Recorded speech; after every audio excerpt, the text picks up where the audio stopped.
আল্লাহ রাব্বুল আলামিন বললেন, ওয়া ক্বালা রাব্বুকুম উদউনি আস্তাজিব লাকুম। আল্লাহ বললেন, তোমাদের রব এই কথা তোমাদেরকে বলেছেন, তোমরা বান্দা আমাকে ডাকো, আমি আল্লাহ তোমাদের ডাকে সাড়া দিব। প্রিয় ভাইরা, খুবই গুরুত্বপূর্ণ বিষয়, আমরা মনোযোগ দিয়ে শুনবো ইনশাআল্লাহ। যতটুকু আমরা বুঝলাম, এই আয়াতে আল্লাহ তাআলা আল্লাহর কাছে চাওয়ার বিষয়ে, দোয়া করার বিষয়ে আমাদেরকে তাগিদ দিয়েছেন। তো এই দোয়া শব্দের অর্থ হচ্ছে চাওয়া, ডাকা। তা আমরা আল্লাহর কাছে চাইব, দোয়া করব। এই দোয়ার গুরুত্ব কি, কোরআন সুন্নাহ কি বলছে, এবং নবীরা কোন নবী কোন দোয়া করে সফল হয়েছেন, আমরা সেই বিষয়গুলো জানব। তিরমিজি শরীফের বর্ণনা, হযরত নুমান ইবনে বাশির রাদিয়াল্লাহু তাআলা আনহু থেকে বর্ণিত, তিনি বললেন, আল্লাহর হাবিব সাল্লাল্লাহু আলাইহি ওয়াসাল্লাম বলেছেন, আদ-দুআউ হুয়াল ইবাদাহ, দোয়াই হলো একটা ইবাদত। দোয়াও একটা কি ইবাদত। তাহলে আবার অন্য হাদিসে আসছে, আদ-দুআউ মুখুল ইবাদাহ, দোয়া হলো ইবাদতের মগজ। মাথায় যদি মগজ না থাকে, মানুষ কি উল্টাপাল্টা কথা বলে। তো সেজন্য আমি অনেক বেশি আমল করলাম, কিন্তু আল্লাহর কাছে চাইলাম না, দরনা দিলাম না, দোয়া করলাম না, তাহলে আমার আমলে পরিপূর্ণতা আসবে না। এরপর আসেন, দুনিয়ার মানুষের কাছে আমি যদি একবার যাই তিনি আমাকে দিবেন, দুইবার যাই সহযোগিতা চাই তিনি আমাকে সহযোগিতা করবেন। কিন্তু আল্লাহ রাব্বুল আলামিন এখানে সম্পূর্ণ বিপরীত। দুনিয়ার মানুষের কাছে চাইলে, হাত পাতলে দুনিয়ার কোটিপতিরা, ধনী ব্যক্তিরা মনে কষ্ট পায়, বেজার হয়। কিন্তু আল্লাহ রাব্বুল আলামিন বললেন, বান্দা তোমরা যদি আমার কাছে না চাও, আমি আল্লাহ সেটার জন্য বেজার হই। দলিলকে তিরমিজি এবং ইবনে মাজাহ শরীফ আসছে, আন আবি হুরায়রা রাদিয়াল্লাহু আনহু قال قال رسول الله صلى الله عليه وسلم من لم يسأل الله يغضب عليه। আবু হুরায়রা বর্ণনা করেন, যে ব্যক্তি আল্লাহর কাছে চায় না, আল্লাহ সেই ব্যক্তির উপর রেগে যায়, রাগান্বিত হয়ে যায়। প্রিয় ভাইয়েরা, সেজন্য আমরা আল্লাহর কাছে দোয়া করব। এরপর আসেন, বান্দার মনে যদি প্রশ্ন জাগে, আল্লাহ তুমি তো সপ্ত আসমান ভেদ করে সিদরাতুল মুনতাহা, তার উপরে তোমার আরশ, তার উপরে তোমার কুরসি, তার উপরে তোমার আসীন। আমরা গুনাহগার বান্দা, এত নিচ থেকে যদি তোমাকে ডাকি, তুমি কি আমার ডাকে সাড়া দিবে নাকি? আল্লাহ রাব্বুল আলামিন সেই জবাব কুরআনুল কারীমের সূরা বাকারা 186 নম্বর আয়াতে দিয়েছেন। আল্লাহ রাব্বুল আলামিন বললেন, ওয়া ইযা সাআলাকা ইবাদি আন্নী ফা ইন্নী করিব। হে নবী, আমার বান্দারা যখন জিজ্ঞাসা করবে আমি আল্লাহ কোথায়, আপনি আমার বান্দাদেরকে জানিয়ে দেন, ও আমার উম্মতেরা, ও আল্লাহর বান্দারা, তোমরা যে আল্লাহকে ডাকো তিনি দূরে নয়, তিনি তোমাদের অতি নিকটে, কাছে আছেন। সুবহানাল্লাহ। আরো গ্যারান্টি দিচ্ছেন আল্লাহ, আমি কত কাছে জানো নাকি? সূরা কফ 16 নম্বর আয়াত আল্লাহ বললেন, ওয়া নাহানু আকরাবু ইলাইহি মিন হাবিলিল ওয়ারিদ। আল্লাহ রাব্বুল আলামিন বললেন, বান্দা তোমার ঘাড়ের শারক তোমার যত নিকটে কাছে, আমি আল্লাহ তার চাইতে আরো বেশি কাছে। প্রিয় ভাইরা, সেজন্য আমরা এমন আল্লাহর ইবাদত করি না যিনি আমাদের কথা শুনেন না, যিনি আমাদের ডাক শোনেন না।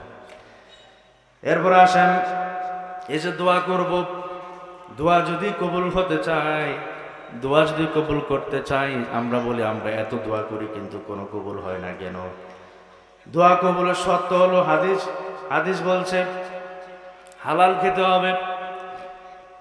বাইহাকি শরীফের বর্ণনা আব্দুল্লাহ ইবনে মাসউদ রাদিয়াল্লাহু তাআলা থেকে বর্ণিত, তিনি বললেন আল্লাহর হাবিব সাল্লাল্লাহু আলাইহি ওয়াসাল্লাম বলেছেন, তলাবু কাসবিল হালালি ফারিদাতুন বাদাল ফারিদা। অন্যান্য ফরজের সাথে সাথে এটাও একটা গুরুত্বপূর্ণ ফরজ যে তোমরা হালাল রিজিক তালাশ করবা, হালাল ইনকাম করার জন্য তোমরা খোঁজাখুঁজি করবা।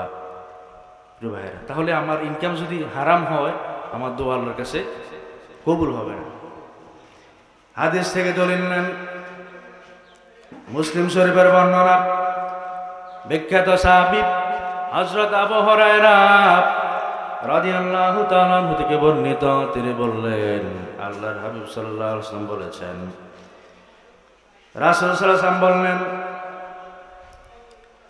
এমন এক ব্যক্তিকে আমি দেখতে পেলাম যে বহু দূর থেকে মাইলকে মাইল ভ্রমণ করে, তার শরীরে ধুলাবালি অবস্থা খারাপ, এমন অবস্থায় অনেক দূর থেকে এসে কাবার সামনে দাঁড়ায় দুই হাত উঁচু করে দোয়া করে, ইয়া রব ইয়া রব। সাহাবীরা বললেন, হুজুর, অন্যান্যদেরকে বলতে লাগলেন, দেখো এই লোকটা কত বড় আবেদ ব্যক্তি, আল্লাহর কাছে এমন ভাবে দোয়া করে মনে হয় যেন আল্লাহ তার দোয়াটা কবুল করে নিয়েছেন, কবুল করে নিবেন। তখন আল্লাহর হাবিব বললেন, না সাহাবারা, এই লোকটার দোয়া কিভাবে কবুল হবে? তার কারণ হলো যার তিনি যেটা খান সেটা হারাম উপার্জন, হারাম ইনকাম, তিনি যে পোশাকটা পরেন সেটাও হারাম টাকা দিয়া, তিনি যেটা পান করেন সেটাও হারাম উপার্জন দিয়া। সুতরাং এমন লোকের দোয়া আল্লাহ দরবারে কবুল হবে না।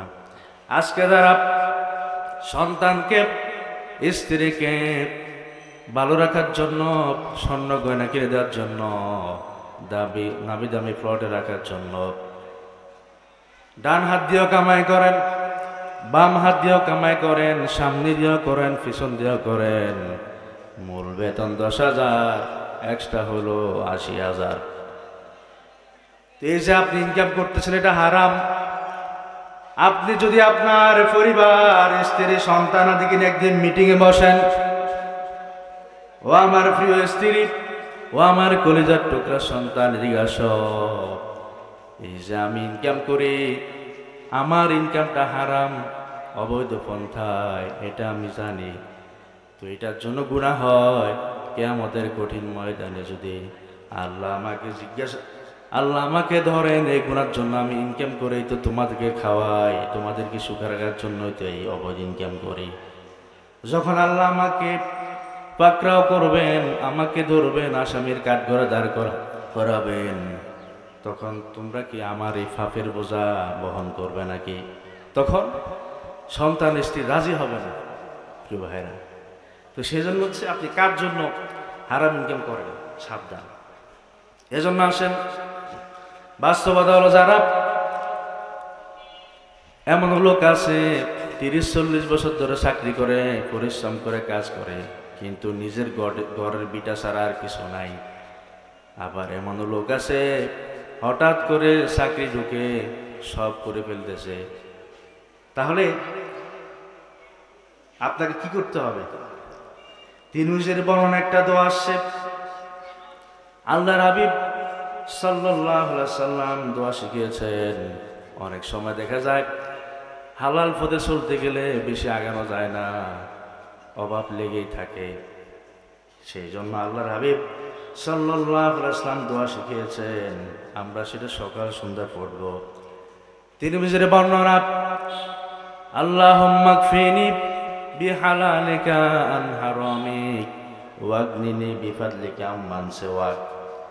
এর মানে হলো, আল্লাহ হারাম ছাড়া আপনি হালালকে আমার জন্য যথেষ্ট করে দেন, এবং আপনি আমাকে এমন রিজিক দান করেন, এমন অনুগ্রহ দান করেন যাতে করে আমি অভাব মুক্ত হয়ে যাই। সুবহানাল্লাহ।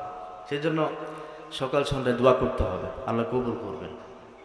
এবার আসেন, এই যে দোয়া করব, দোয়া কোনো সাধারণ বিষয় নয়। যুগে যুগে নবীরা সাহাবীরা দোয়া করেছেন, বড় বড় আল্লাহর ওলিরা দোয়া করেছেন, আমরাও করি। কিন্তু কিভাবে দোয়া করব, সে দোয়া আল্লাহ শিখিয়েছেন। সবার প্রথমে থেকে হযরত আদম, আমাদের আদি পিতা, আল্লাহ রাব্বুল আলামিন বললেন, ইয়া আদম আনতা উসকুন আনতা জাওজুকাল জান্নাত। ও আদম, তুমি এবং তোমার স্ত্রী জান্নাতে বসবাস করো, তবে লা তাকরাবা হাযিহিশ শাজারাত ফাতাকুনা মিনাজ জালিমিন। খবরদার ওই গাছের নিকট যাবা না, সেখানকার ফল খাবা না। শয়তান চলে আসলো, ধোঁকা দিল তার স্ত্রীকে। স্ত্রী ধোঁকায় পড়ে ফল খেয়ে ফেললেন এবং তার স্বামীকেও ধোঁকায় ফেলে, আদমকেও ধোঁকায় ফেলে দুইজন খেয়ে ফেললেন। আল্লাহ রাব্বুল আলামিনের সাথে সাথে জান্নাতের পোশাক তাদের শরীর থেকে সরায় নিলেন, দুনিয়াতে পাঠায় দিলেন। দীর্ঘ বছর তারা হাঁটতে লাগলেন, কোনো সমাধান নাই। একটা পর্যায়ে তারা তাদের ভুল বুঝতে পারলেন। তারা একসাথে হয়ে দোয়া করলেন। যেখানে একসাথে হলেন সেটাকে বলা হয়, যেখানে একসাথে পরিচিত হয়েছেন সেটাকে বলা হয় আরাফাতের ময়দান। মানে ওই জায়গায় তারা পরিচিত হয়েছেন, সেই নামে আমরা এখন চিনি আরাফাতের ময়দান। তো তারা দোয়া করলেন, আর দেরি নয়, তারা আল্লাহর কাছে দোয়া করলেন। বলেন সবাই, রব্বানা যালামনা আনফুসানা ওয়া ইল্লাম তাগফির লানা ওয়া তারহামনা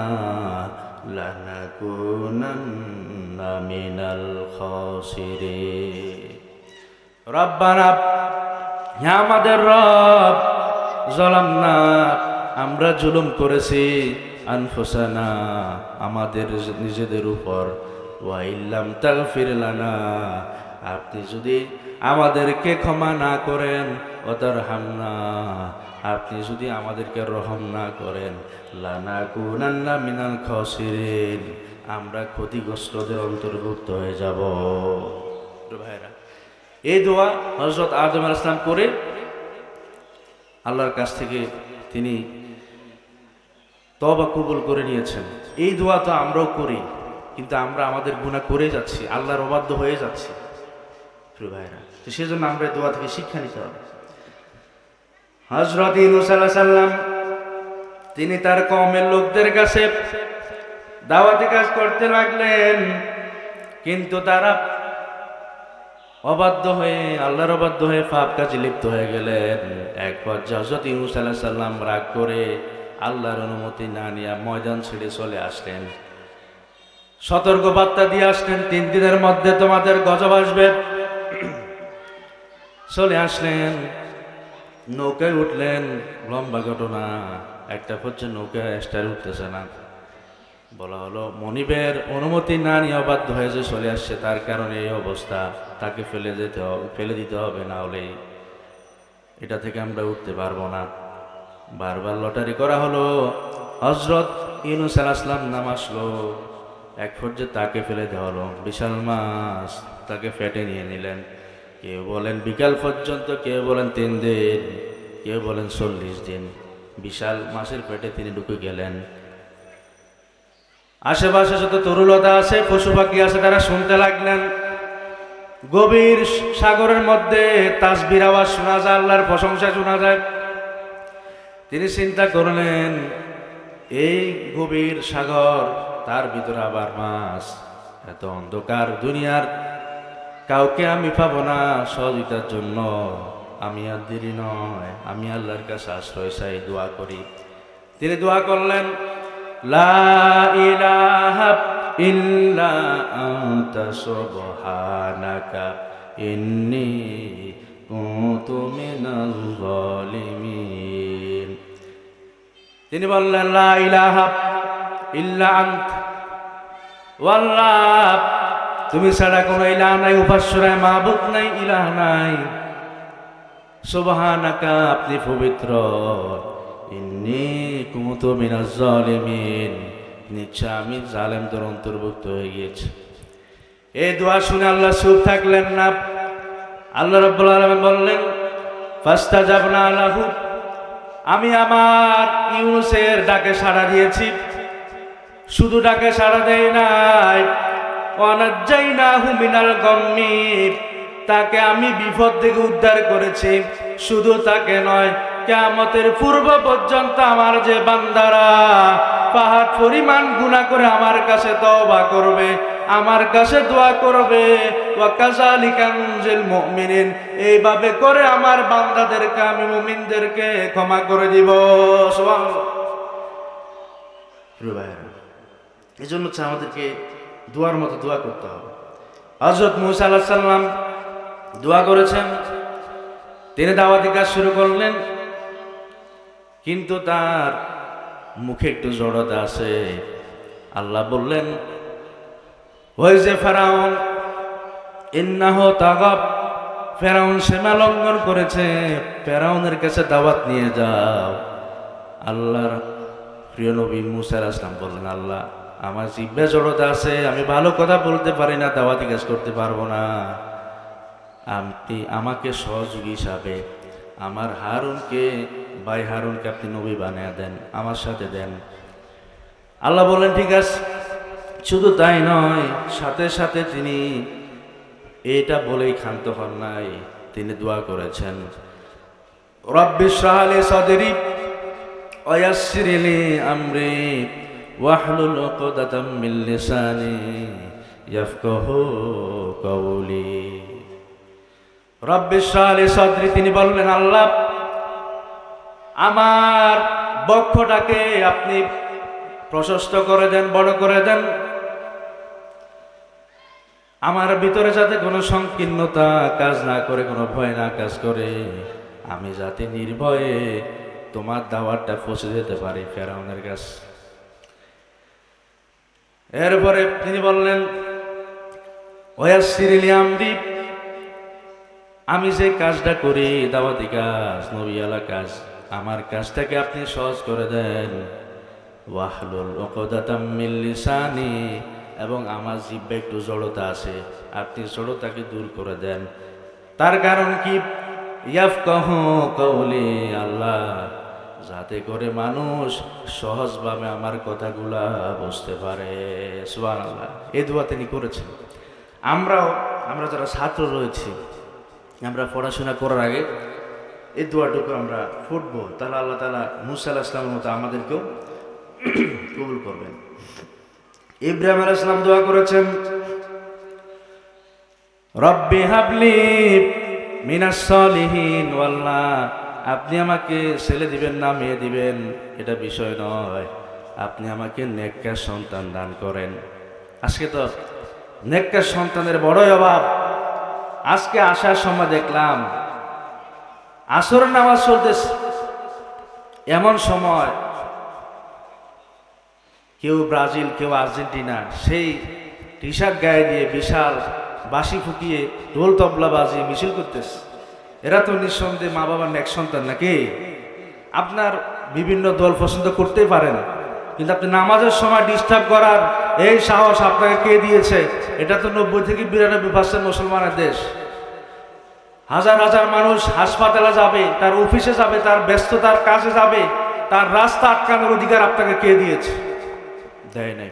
রাস্তা বন্ধ করা এটা জাহান্নামীদের কাজ, রাস্তা বন্ধ করা যাবে না প্রিয় ভাইরা। তো সেজন্য ব্যক্তিগতভাবে আপনি কোনো দলকে পছন্দ করতেই পারেন, কিন্তু খেলার জায়গা থেকে আপনি তার জন্য নামাজ মিস করেন, সে কিভাবে হেয়ার কাটিং এর স্টাইল দেয় তার মতো আপনি চুল কাটেন, পতাকা টাঙ্গান ছাদের উপরে, আবার ছাদের উপর থেকে ফোড়ে মারাও যায়, এটা শহীদ নাকি? জাহান্নাম। এজন্য হচ্ছে আমরা বাড়াবাড়ি যাতে না করি, আমরা খেলা দেখবো বিনোদনের জায়গায়। তারা আর্জেন্টিনা, ব্রাজিল বা অন্যান্য কোনো দল জিতলে বাংলাদেশের কোনো লাভ নাই। যদি বাংলাদেশ অন্য দেশের সাথে খেলতো তাহলে আমার সাময়িক আমার নামটা বিশ্বের কোনো রাষ্ট্রে উচ্চারিত হতো, সেটা আমার সৌভাগ্যের ছিল। আপনি নিজে মাঠে খেলেন পর্দা ঠিক রেখে, আপনাকে এটা নিয়ে মারামারি কেন করতে হবে? ইব্রাহিম আলাইহিস সালাম দোয়া করলেন, আল্লাহ আপনি আমাকে নেককার সন্তান দেন। এরপরে দোয়া করলেন, রব্বানা হাব লানা মিন আজওয়াজিনা ওয়া যুররিয়াতিনা কুররাতা আয়ুনিন ওয়াজআলনা লিল মুত্তাকিনা ইমামা। রব্বানা, হে আমাদের রব, হাবলানা, আমাদেরকে দেন, মিন আজওয়াজিনা ওয়া যুররিয়াতিনা, এমন সন্তান এবং স্ত্রী যাদেরকে দেখলে কুররাতা আয়ুনিন, আমার চক্ষু শীতল হয়ে যায়, এমন নেককার স্ত্রী এবং সন্তান দান করেন। আর ওয়াজআলনা লিল মুত্তাকিনা ইমামা, আপনি আমাদেরকে জাতির ইমাম হিসেবে কবুল করেন। প্রিয় ভাইরা, আপনি আপনার ব্যক্তিগত জীবনে এই দোয়া করবেন। প্রিয় ভাইরা, এরপরে তিনি দোয়া করলেন, রব্বি জাআলনি মুকিমাস সালাতি ওয়া মিন যুররিয়াতি রব্বানা ওয়া তাকাব্বাল দুআ। হে আল্লাহ, আপনি আমাদেরকে নামাজ কায়েমকারী বানান, এরপরে ওয়া মিন যুররিয়াতি, আমাকে নেককার সন্তান স্ত্রী সন্তান দান করেন। আর রব্বানা ওয়া তাকাব্বাল দুআ, আপনি আমাদের দোয়াটাকে কবুল করে নেন। এরপরে আমাদের নবী, সর্বশ্রেষ্ঠ নবী মুহাম্মদুর রাসূলুল্লাহ সাল্লাল্লাহু আলাইহি সাল্লাম, তিনি কি দোয়া করেছেন? পড়েন সবাই, রব্বানা আতিনা ফিদ দুনিয়া হাসানাতাও ওয়া ফিল আখিরাতি হাসানাতাও ওয়া কিনা আযাবান নার। রব্বানা, হে আমাদের রব, ফিদ দুনিয়া আতিনা, আমাদেরকে দেন, ফিদ দুনিয়া হাসানা, দুনিয়ার কল্যাণ, ওয়া ফিল আখিরাতি হাসানা, এবং আখিরাতের কল্যাণ, ওয়া কিনা আযাবান নার, আর আপনি আমাদেরকে জাহান্নামের আগুন থেকে বাঁচিয়ে দেন। বলেন আমিন। প্রিয় ভাইরা, তো এইভাবে করে আমরা দোয়া করব। কোন সময় দোয়া কবুল হয়? আল্লাহর হাবিব সাল্লাল্লাহু আলাইহি ওয়াসাল্লাম বলেছেন, লা ইউরাদ্দু দুআ বাইনাল আযানি ওয়াল ইকামা, ওই ব্যক্তির দোয়া আল্লাহ রাব্বুল আলামিন কখনো ফিরিয়ে দেন না যে ব্যক্তি আযান এবং ইকামতের মধ্যখানে যে সময়টা আছে, ওই সময়টাতে আল্লাহর কাছে দোয়া করে, তার দোয়াটা আল্লাহ কখনো ফিরিয়ে দেন না। প্রিয় ভাইরা, ফরজ নামাজের পরে দোয়া করব, তবে নামাজের পরে তাসবিহগুলো আদায় করব, আয়াতুল কুরসি পড়ব, সাইয়্যিদুল ইস্তিগফার পড়তে পারি সকাল সন্ধ্যা। এই মাসলাম দোয়াগুলা শেষ করে রাসূলের উপর দুরূদ পড়ে ইস্তিগফার করে আল্লাহর কাছে দোয়া করবেন, আল্লাহ কবুল করে নেবেন। তাহাজ্জুদের সময় দোয়া করেন, আল্লাহ রাব্বুল আলামিন প্রথম আসমানে এসে তার রহমত আমার জন্য, আমাদের জন্য বিলিয়ে দেন। তিনি ডাকতে থাকেন, বান্দা তোমরা কে পাপী আছো, কে আমার কাছে ক্ষমা চাইবা, আমি প্রস্তুত তোমাদেরকে ক্ষমা করে দিতে। তোমাদের কার রিজিক দরকার আমার কাছে চাও, আমি আল্লাহ তোমাদেরকে রিজিক দিব। সুবহানাল্লাহ। প্রিয় ভাইরা, তো সেজন্য আমরা এই দোয়াগুলা করব। প্রিয় ভাইরা, তাহলে ফরজ নামাজের পরে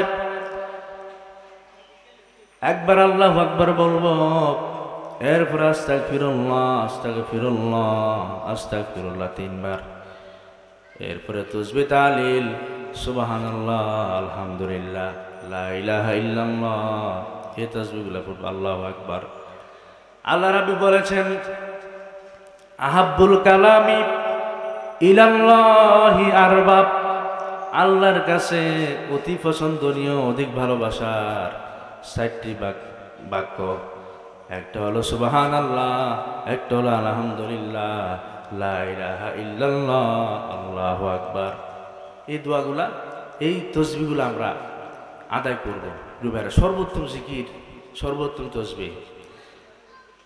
সেজন্য আফজালু জিকরি লা ইলাহা ইল্লাল্লাহ, সর্বোত্তম জিকির হচ্ছে লা ইলাহা ইল্লাল্লাহ। এটা এত ভারী, এত ওজনীয়, এত সওয়াবের। সেজন্য আমরা নামাজের পরে তসবিহগুলা নিঃসন্দেহে আদায় করব। এরপর আমরা আল্লাহর কাছে যদি ধর্ণা দেই, দোয়া করি, আল্লাহ তাআলা সে দোয়াগুলো আমাদের থেকে কবুল করে নেবেন প্রিয় ভাইয়েরা। তাহলে এরপর অন্য হাদিসে আসছে, আল্লাহর হাবিব সাল্লাল্লাহু আলাইহি ওয়াসাল্লাম বলেছেন, আল্লাহ রাব্বুল আলামিন যারা মজলুম রয়েছেন তাদের দোয়া আল্লাহ কখনো ফিরিয়ে দেন না। মজলুমের মাঝে আর আল্লাহর মাঝে কোনো পর্দা থাকে না। মজলুম যখন দোয়া অথবা বদদোয়া করে, আল্লাহ তাআলা সেটার সাথে সাথে কবুল করেন। এরপরে মা বাবার দোয়া আল্লাহ কবুল করে নেন। তার কারণ হলো ইবনে মাজার বর্ণনা, আল্লাহর হাবিব বলেছেন, হুমা জান্নাতুকা ওয়া নারুকা, পিতা মাতা তোমার জান্নাত, পিতা মাতা তোমার জাহান্নাম। ওগো মা তুমি এই পৃথিবীর শ্রেষ্ঠ নেয়ামত, তোমার পদতলে রয়েছে জান্নাত। ওগো মা তুমি এই পৃথিবীর শ্রেষ্ঠ নেয়ামত, তোমার পদতলে রয়েছে জান্নাত। এই পৃথিবী থাকতো গো ফুল পাখিহীন, এই পৃথিবী থাকতো গো মায়া মোহহীন, যদি না পেত মায়ের মায়ারি হাত, যদি না পেত মায়ের মায়ারি হাত।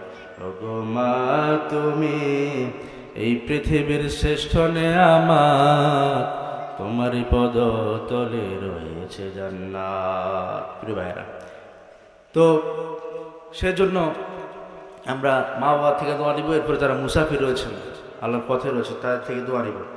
তা আমি সংক্ষেপে কথা বলেছি, যেটুকু কথা বলেছি আল্লাহ তাআলা সর্বত আমাকে এবং আপনাদের সকলকে আমল করার তৌফিক দান করুক। প্রিয় ভাইরা, খুশির বিষয় হচ্ছে এই মাদ্রাসায় আমরা পড়াশোনা করেছি এবং এই মাদ্রাসায় বসে কোরআনের কথা বলছি। তো এটা আমার জন্য অনেক বড় পাওয়া। এবং আশেপাশে যারা রয়েছেন তারা আমার পরিচিত মানুষ, আমার শিক্ষকরা রয়েছেন, এলাকার পরিচিত মুরব্বীরা রয়েছেন।